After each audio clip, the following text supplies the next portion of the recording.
Hej, i dag skal vi have om G-elektroforese og PCR.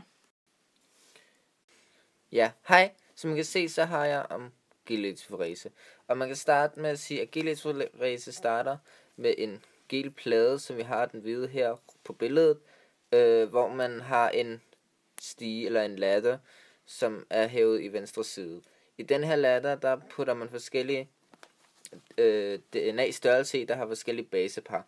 Og vi starter altid for eksempel med en basepar, der hedder 1000, 800, 600, 400, 200 og 100. Kunne være et eksempel. Og det vil sige, at dem, der har 1000 basepar, de vil ikke vandre så langt, hvor dem, der har 100 basepar, vil vandre længere imod den positive pol, da DNA er negativt ladet. Ja, med gel-elektroforese, der bruges man oftest til at opklare mord. Og det der er, det er, at vi har de 4 brønde her, hvor man lægger forskellige DNA-størrelser i. Oftest i brønd 1, der vil man altid lægge det DNA, der er på gerningsstedet, som er sket. Og når man har den størrelse, der ligger i, og kan se for eksempel her, der var det i 800 basepar, jamen så ved man, at man skal finde gerningsmanden med et DNA på 800 basepar størrelse. Ja, og som I kan se, så er der også de her 2 andre brønde.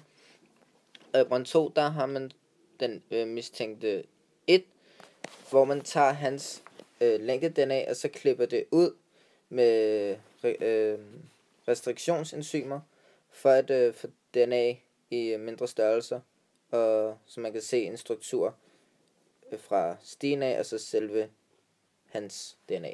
Og det samme i brønd 3, der har man så en anden mistænkt, hvor man så også klipper hans DNA ud med restriktionsenzymer, for at få de mindre størrelser, så man kan se, hvilken DNA-størrelse de har, og som man kan matche med i brønd 1, som er gerningsstedets DNA.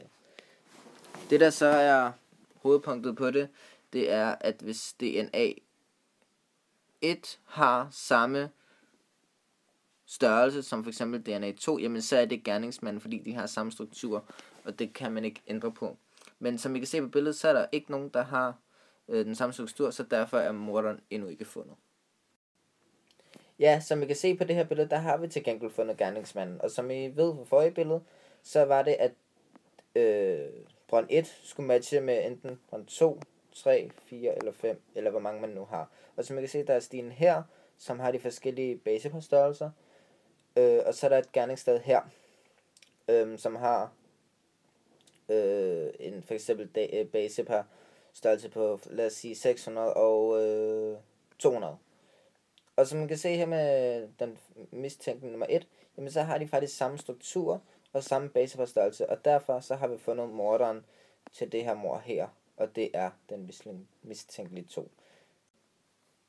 Ja, og som man kan se, det er så den teknik, man vil bruge i praksis for at finde mord, og det er også den, de oftest bruger i film, hvor man matcher gerningsstedets DNA med en mistænkelig DNA, og så får en struktur ud af det. Ja, som I kan se på det her billede, det viser de restriktionsenzymer, som man bruger til at klippe DNA'et over med, og de har hver forskelligt deres funktion. Som vi kan se på det første enzym, som hedder BAMHI, det gør, at det klipper over, når der er et kodon, der hedder C, C, T, A, G og G. Og det er præcis det kodon, det vil klippe over på DNA'et.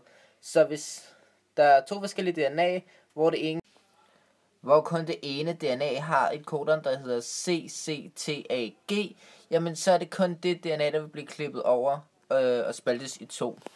Og hvorimod det andet, så har vi et restriktionsenzym, der hedder SRI, og her der har den kun den funktion, at den klipper de kodon over på det DNA, der hedder CTTAG, og der er der sket en SNP, som gør, at det her A er blevet lavet om i forhold til at være til G. Så det her kodon, det skal være der på denne, for at det her restriktionsenzym kan klippe over. Og det samme er gældende for den sidste figur her, hvor at Hindi 3 restriktionsenzym klipper TTCGA A over. Og her er A så byttet ud med GG på resten. Hej, I dag der skal vi have en PCR. PCR det er, hvor man har et stykke DNA, som man gerne vil have mere DNA af. Det vil sige, at man multiplicerer DNA'et. Når man multiplicerer DNA'et, sker det ved forskellige cykluser. Man har første cyklus, som vi ser her, og så har vi anden cyklus, som vi ser her. Det PCR det går ud på, det er, at vi har vores DNA-molekyle, som ligger her. Så varmer vi DNA'et op, så det bliver 2 enkeltstrenge, som vi kan se hernede, hvor der så bliver sat primer på. Primerne de bliver sat på hernede for at lave et startkodon. Fordi når vi så har hævet temperaturen til 90 grader, så DNA'et de bliver dobbeltstrenget, så sænker vi temperaturen til de 60 grader. Det vil sige, at de her primer de hæfter sig på de enkeltstrengede DNA-polymeraser. Og når vi så har hæftet primerne på her, så hæver vi temperaturen igen til 90 grader. Det vil sige, at DNA'et adskilles i de enkeltstrengede, som vi kan se her. Det var det, vi kalder første cyklus. Det vil sige, så har vi anden cyklus igen. Og det der sker, det er, at vi sker faktisk det samme igen. Vi sænker temperaturen til 60 grader, og DNA'et det bliver delt igen. Bliver dobbeltstrenget via de der primer, som vi så i første cyklus. Og derfor så får vi 2 DNA'er for det, eller 2 enkeltstrengede DNA'er herfra, og 2 enkeltstrengede DNA'er herfra. Og når vi så har sænket temperaturen til de 60 grader i den her cyklus her, så hæver vi temperaturen igen til de 90. Og der sker det samme igen, at den bliver simpelthen sammenkoblet i alle sammen, så man simpelthen får en dobbeltstrenget DNA.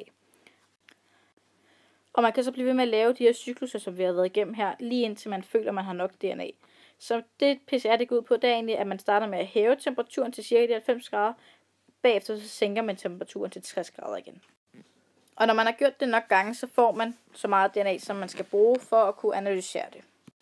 Når man skal analysere DNA'et ved de her cykluser, som vi har været igennem her, så gør man det i et lukket apparat. Man kan simpelthen købe et PCR-apparat, som man kan indstille til de 90 og de 60 grader, hvor man simpelthen ikke skal hen og røre ved det, men det bare står og varmer det op og køler det ned og varmer det op og køler det ned. Og man gør det simpelthen i nogle mikroreagensglas, hvor man lægger DNA'et ned i sådan en skål, hvor man lægger det i, og så lægger man det ind i den her i det lukkede apparat, som vi har en PCR-maskine. Og så varmer maskinen det simpelthen op til de 90 grader og ned igen til de 60 grader.